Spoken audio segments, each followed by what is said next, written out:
What are you doing in my swamp? Hello everybody, this is Ogre and I'm going to be doing my review for the 1975 movie Jaws. This movie is based on Peter Benchley's book and written by him and Carl Gottlieb, and I think they did a really amazing job writing this script. I've actually read the book a couple times, and while the book is really great and everything, I absolutely love the book. This is one of those rare exceptions where I feel like the movie is way better than the book. But I really absolutely love Jaws. Anybody who knows me knows how much this is one of my favorite movies of all time. It's my favorite horror movie of all time, and my favorite Steven Spielberg movie. It wasn't the movie that introduced me to Steven Spielberg. I think that would have been probably E.T., but or Jurassic Park. But this was the movie that really made me interested in his filmography and wanted to make me want to see a lot of his other movies. And I just thought he did a really great job directing this movie. And this is just a classic. I love the story. It's a simple story, easy to follow. There's a shark that is terrorizing the residents of Amity Island, and Chief Brody is wanting to stop it by hiring someone to take care of the shark and close the beaches down for a couple days till someone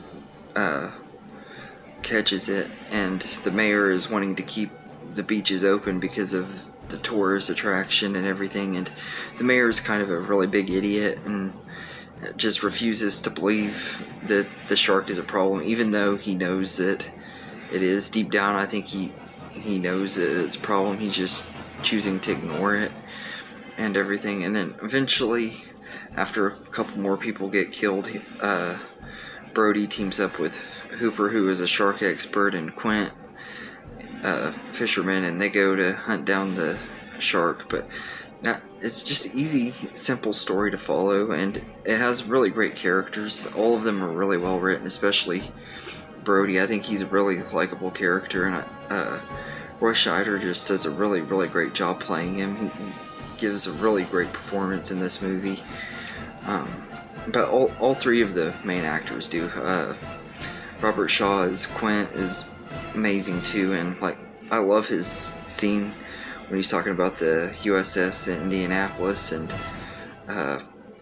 having to survive that and stuff. I thought that was a really, really effective scene. I mean, it doesn't show the flashbacks or anything.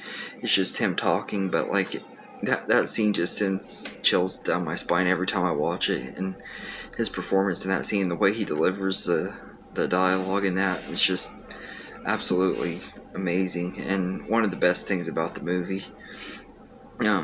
There's a lot of other moments in this movie that I just absolutely love. One of my favorite scenes in the movie is when Brody and his son Sean are sitting at the table, and he's moving his hand around his face, and Sean is mimicking him and stuff. It was just a really nice little scene. It's quiet, and it was improvised and everything. It was just kind of added in there because Roy Scheider and the actor that played Sean were sitting at the table, and they did that, and then he showed it to Steven Spielberg, and he was like, let's add that into the movie. And that was just a really, really nice touch to the movie. It doesn't add a lot to the story or anything, but it's just a really, really great scene. I don't know why I love it so much, but it's really, really nice. And there are other great scenes in here too. I love that, after when they're drunk on the boat and everything, and they're showing their scars off to each other. Hooper and Quint are showing their scars. I thought that was really a good scene too. And I love the part when Quint says the thing about the girl breaking his heart and stuff. That was a really, really funny moment. Every time I watch it, I always die laughing. I don't know what it is, but I thought that just makes me laugh so hard. But that scene was really, really funny. And when they start singing the Show Me a Way to Go Home. I love that scene too. It's really great and everything, and it's really lighthearted, and then all of a sudden the shark starts attacking and everything, and it gets real tense real fast. I thought that was really, really awesome. And like, but yeah, this is just a really great movie, and of course the opening scene is like one of the most iconic opening scenes in a horror movie, with Chrissy getting killed. Really, really effective, and I love that you don't see the shark throughout most of this movie. You don't see him till the end of the movie, or the last act of the movie. I think you see him for the very first time, like 55 minutes into the movie, and it's really, really effective. I love that about that. Like, John Williams' score is really what makes the movie so suspenseful and stuff and everything. And I like that we also get to see a lot of blood and stuff. Like, Alex Kenner's death at the beginning of the movie is really, really bloody and stuff. I thought that was a really cool scene, and knowing all the problems behind it and stuff, I thought that scene turned out really, really good. And also, Pippin the dog gets killed, which we don't see him unfortunately die, but I still thought it was cool that, like, they broke two of the big rules in horror. You're not supposed to kill dogs or kids, and this movie does both of that within the first 20 minutes of the movie, so I thought that was kind of cool. I mean, it sucks that they died, but I mean, it's cool that they broke those rules. Of course, I don't know if those rules were really established when this movie came out either, because this was really before horror started really making it huge. But yeah, I love, like, this movie made a lot of people scared to go in the water. I wasn't ever scared to go in the water after seeing this movie. I might have been if I had gone to the ocean right after watching the movie, but like going to a swimming pool, I know my uncle, who I watched this movie with for the first time when I was a kid, he watched it with me, and he told me that he knew kids that were scared to even just go to the swimming pool because of it. I was like, what's so scary about a pool? There ain't going to be a shark in a pool. Yeah, so this is just a really, really great movie. It has so many great iconic moments, and another one of my favorite iconic moments is when Brody and Hooper are investigating this boat and everything, and Ben Garner's head pops out when Brody is under the water, and he finds the shark tooth in the boat, and then the head pops out, and that was like one of the best jump scares in horror history. That one, and the scene when Brody is chumming the stuff right before he says his iconic line, that one of the lines the movie's known for, you're gonna need a bigger boat, when the shark pops up the very first time. Both of those scenes were really, really effective, and I remember the very first time I saw it, both scenes really made me jump, especially the one with Ben Gardner's head and everything. And like I went to see this movie in the theater a couple years ago, and that scene just made me jump again. Like experiencing it on the big screen and stuff was like seeing it for the first time all over again.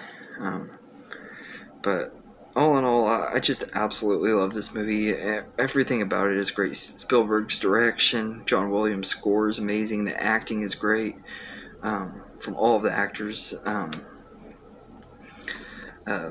Verna Field's editing is great. Bill Butler's cinematography is absolutely breathtaking. I think Jaws is probably one of the ones with the best cinematography that Spielberg's directed. I don't know that I would say the best cinematography in one of his movies, but it's definitely one of them. But yeah, so I'd say I'd give Jaws a 10 out of 10. This movie is a masterpiece. It's one of my favorite movies of all time, and I just absolutely love this movie. I definitely would recommend it if you've never seen it. Even if you're not a horror fan, I still would recommend it, because is just a really, really great movie, and it's one of the most influential movies ever made. So it's one of those movies I feel like everybody needs to see, whether they're a horror fan or not. And also, if you are a big fan of this movie, there's this documentary called "The Shark Is Still Working," the legacy and impact of Jaws. I think it's the name of the movie, or it might be the impact and legacy, one or the other. But anyway, it's a really, really great documentary. I watched that tonight after watching the movie, and it was really awesome. Most of the stuff they talked about in the movie I already knew about, but it was also really cool getting to see how much the movies impacted people. And there's like a bunch of different directors and stuff in this movie that talked about how this movie influenced them and stuff. So I thought that was really cool too. It's a really good documentary. It's like an hour and 40 minutes long, so it's longer than a lot of making of documentaries and stuff. But if you're into stuff like that, I definitely would recommend it. I watched it on my Blu-ray. I got the 2012 Blu-ray version, and that's how I saw it. I don't know if you can find it on YouTube or something else if you don't have the Blu-ray, but if you can find a way to watch it, I definitely would recommend it. But anyway, let me know in the comments what you think of Jaws. And I hope you enjoyed this video, and have a good day, everybody.